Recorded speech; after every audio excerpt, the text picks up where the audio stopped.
clase de angioplastia de tronco común. Soy el doctor John García. Vamos a tratar de que sea breve, pero significativa. Entonces, los objetivos de la charla son conocer las técnicas invasivas para valorar la estenosis del tronco común, discernir entre las diferentes técnicas de revascularización, cuál es la más idónea, conocer las técnicas percutáneas para revascularizar el tronco común, valorar los resultados de las diferentes técnicas publicadas y para hacer el procedimiento más seguro para los pacientes. Partimos de unas consideraciones básicas. El tratamiento del tronco común expone a una gran parte del miocardio a un riesgo que, dependiendo si la dominancia es derecha o izquierda, varía entre un 60 y casi un 100%. La anatomía es peculiar en este segmento del árbol coronario. Tiene un diámetro de unos 3.5 hasta unos 6 milímetros e incluso más, y una longitud muy variable, de unos 2 a unos 15 milímetros. También, dependiendo del segmento del que hablemos, la conformación de su pared es distinta. La unión aorto-ostial es mucho más similar a la aorta que al resto del árbol coronario. Hay que mencionar también que hay un 20% de presencia de una bisectriz, que el tronco termina en una trifurcación.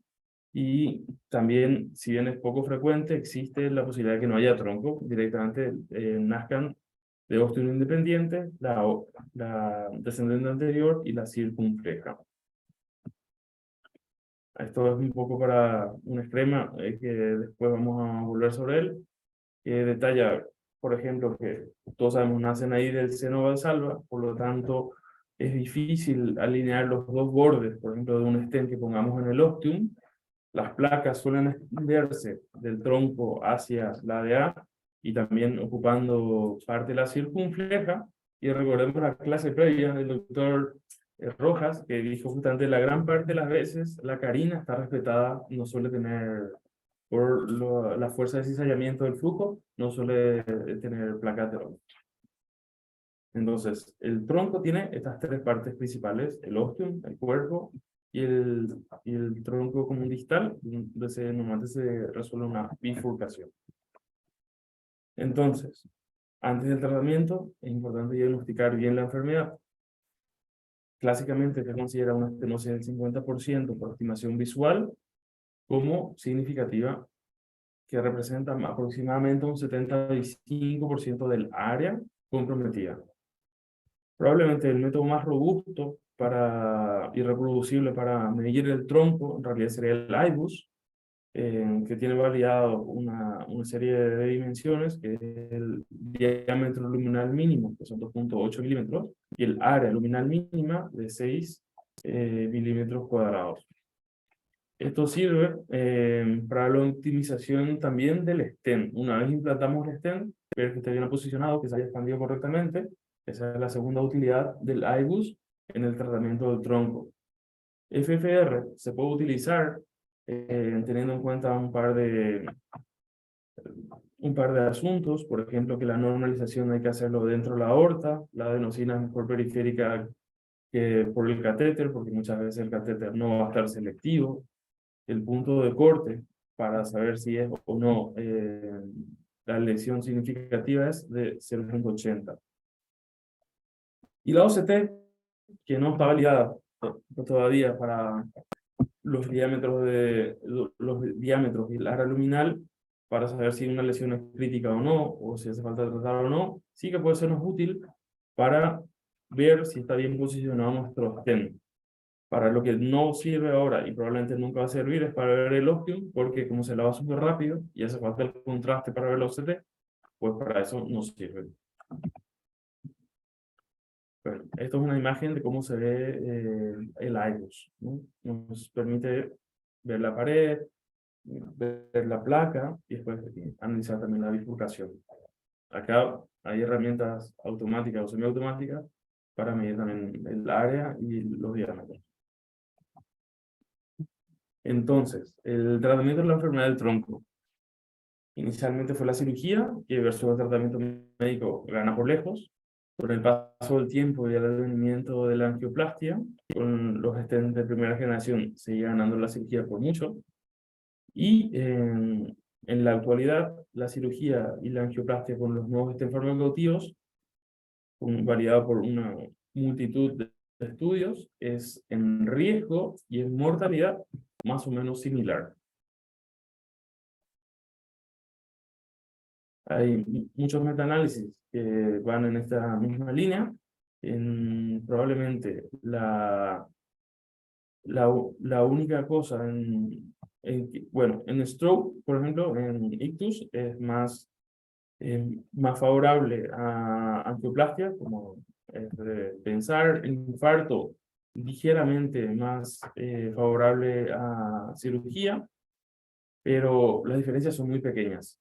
El mensaje a llevar es que probablemente haya un equilibrio actualmente, teniendo todos los materiales disponibles a la hora de afrontar una angioplastia del tronco. Bueno, hablemos primero de las lesiones ostiales y del cuerpo, que representan alrededor del un 40% de los casos. Este grupo tiene mejores resultados y suelen ser más sencillas de tratar. Las lesiones ostiales, el tronco nace del seno basal, como habíamos visto en el gráfico previo, por lo tanto, nace perpendicular al eje de la aorta, pero no así, no nace perpendicular al borde del seno valsalva, que es redondeado. Por lo tanto, a veces, cuando nosotros queremos alinear bien nuestro stent, no es fácil quedarse completamente dentro. Por lo tanto, hay que buscar las proyecciones para cubrir el ostium, pero no dejar un montón de stent fuera. Las mejores proyecciones para ver aquí el ostium, ya sea para el diagnóstico o para el implante de nuestro stent, sería una oblicuo izquierda craneal o una oblicuo derecha craneal. Los catéteres de elección, si vamos a tratar el ostium, yo diría que son los JL. JL 3,5 o 4, para quedarnos abocados, pero no canulados muy selectivamente, porque justamente lo que queremos tratar es ahí el ostium. El acceso puede ser trasplante radial o femoral, dependiendo también de la facilidad de cada paciente. Y no hay diferencias de mortalidad entre cirugía ICP, ni necesidad de nuevas revascularizaciones, según los nuevos estudios y registros, en este tipo de lesiones. En este tipo de lesiones, probablemente sea el terreno, si vamos a tratar el tronco, donde nosotros podemos comenzar a aventurarnos. Técnicas. La otra vez repasamos las técnicas con el doctor Rojas. En la mayor parte de los casos nos vamos a hablar de provisional stent, ya sea con kissing final o no, o con pod final o no. Yo creo que utilizar el pod, en este caso, si bien no es mandatorio, sí que es muy sugerido, porque el calibre del tronco no siempre coincide con el calibre de la descendente anterior, donde debe ir nuestro stent principal prácticamente siempre. Yo diría que esta debería ser nuestra técnica madre, a la que después podemos ver si tenemos alguna complicación, derivar en otra. Esto sería lo mismo, solamente que utilizando el kissing y el pot. Estos son como para pasar de un provisional a un T o un tap stent, que son técnicas de rescate que tenemos que saber usar y que yo creo que probablemente sea mi técnica favorita para esta localización, en el caso de que no funcione el provisional. Siempre tenemos que saber con qué material contamos y de acuerdo al material que contamos podemos hacer una u otra cosa. Acá, por ejemplo, tenemos el Orciro y hay diferentes plataformas que nos permiten mayor flexibilidad o no a la hora de poner. Siempre tenemos que nos manda la descendente anterior, nuestro vaso distal, pero hacia proximal, hacia el tronco, por ejemplo, tenemos que ver que se expande mejor o que no se desestructura si llevamos a una dimensión más superior, ¿no? Para hacer el pod, por ejemplo. O si necesitamos utilizar una técnica de 2 o estamos pensando hacer un kissing final. Bueno, ya había visto un poco de esas técnicas que usamos en la bifurcación. Bueno, 2/3 partes de las lesiones del tronco involucran a la bifurcación. A este nivel requiere habitualmente una mayor tasa de nuevas revalorizaciones porque tenemos más gestos. A medida que más cosas hacemos, pues más cosas pueden salir mal. Mientras más metal ponemos, más restenosis pueden haber. Técnicamente son más complejas, porque muchas veces requieren de más material y requieren de conocer diversas técnicas. Casi bajo ningún aspecto hay que considerar perder la rama secundaria, porque en este caso estamos hablando de la circunfleja, que es real papilar y puede producir una IM masiva al finalizar el procedimiento. Si se nos tapa, porque la circunfleja sale al menos un 10% de la revascularización del miocardio, sino más. Entonces hay que tener siempre muy protegida a la circunfleja. La técnica más utilizada, como en el resto del árbol coronario, para una bifurcación, aunque sea real, es el provisional stenting, casi un 60% en registro Syntax. Tuvo más de 1000 pacientes. Yo diría que hay que proteger siempre a la circunfleja, por más que parezca que no tenga placa, que tenga buena angulación, que sea buen calibre. No perdemos nada por una guía ahí y nos va a servir de mucho si tenemos problemas. El POT es muy útil para eso, para conformar adecuadamente el stem al tronco proximal y ostial y si tienen que dilatar en exceso al ascendente anterior. Y parece ser que la técnica Decay Crash tiene mejores resultados con el Decay Crash 3 y 5 en las nuevas publicaciones respecto a las lesiones que vemos que primariamente ya van a necesitar 2 stents. Entonces, acá vamos a ver un poco un repaso anatómico de cómo puede ser la cosa.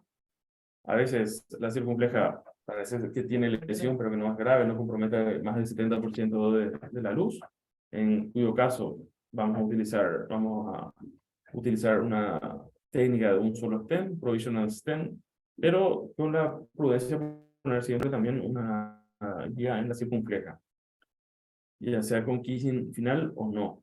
Y cuando tenemos una lesión compleja, pues podemos ver, depende un poco de la experiencia que cada uno tengamos, pero si es una lesión severa también la circunfleja, probablemente habría que comenzar pensando en usar 2 stents.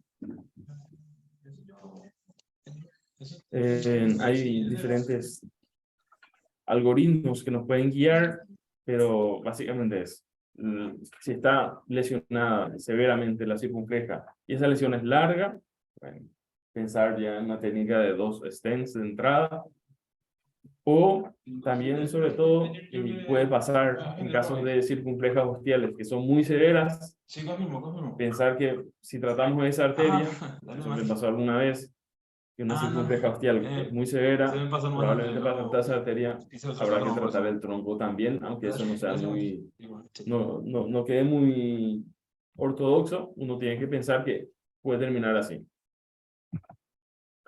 Esta es la técnica de Decay Crash, la clase pasada ya repasamos, que básicamente es usar 2 guías, preparar la lesión en ambas, empezar colocando una stent en la rama secundaria, hacer un primer kissing, usar un stent en la rama principal, hacer un pot muchas veces, recruzar las guías, un segundo kissing, un repot si hace falta, y fin. Esto que parece muy rápido, en realidad toma al menos 1 hora de hacer. El culot es un poco más sencillo, pero deja más material en el segmento proximal. Es cuestión de ver, dependiendo de la angulación del vaso, cuál técnica nos viene mejor. Y entonces, a este esquema sí que me gustó mucho. Entonces, a una lesión simple, provisional. A una lesión compleja, pues la técnica que mejor nos va. Aquí proponen el Decay Crash, pero en realidad en el tronco y en cualquier relocalización es la técnica que el operador está más acostumbrado a hacer, es la que va mejor. Y como técnica de rescate, en caso de hacer un provisional y que se diseque, por ejemplo, la circunfleja, yo diría que T-stem o TAP serían las de elección. Entonces, no es lo mismo tratar un tronco con una enfermedad de 3 vasos, un tronco, los eventos primarios combinados y la mortalidad a largo plazo, pues son prácticamente comparables en angioplastia y cirugía, no así en una lesión de más compleja de múltiples vasos. Esto probablemente requiera más revascularizaciones en caso de que optemos por una angioplastia, pero aún así, hay estudios que presentan, si le presentamos estos resultados a los pacientes, muchas veces los pacientes optan de todas formas por la angioplastia, porque no es lo mismo operarse que ponerse un stent e irse el día siguiente de alta. Otro punto en el que no hay discrepancias es que en los pacientes diabéticos, pues realmente la cirugía va mejor que la angioplastia, probablemente por la neoproliferación y por la enfermedad muy activa que tienen a nivel de las placas de colesterol.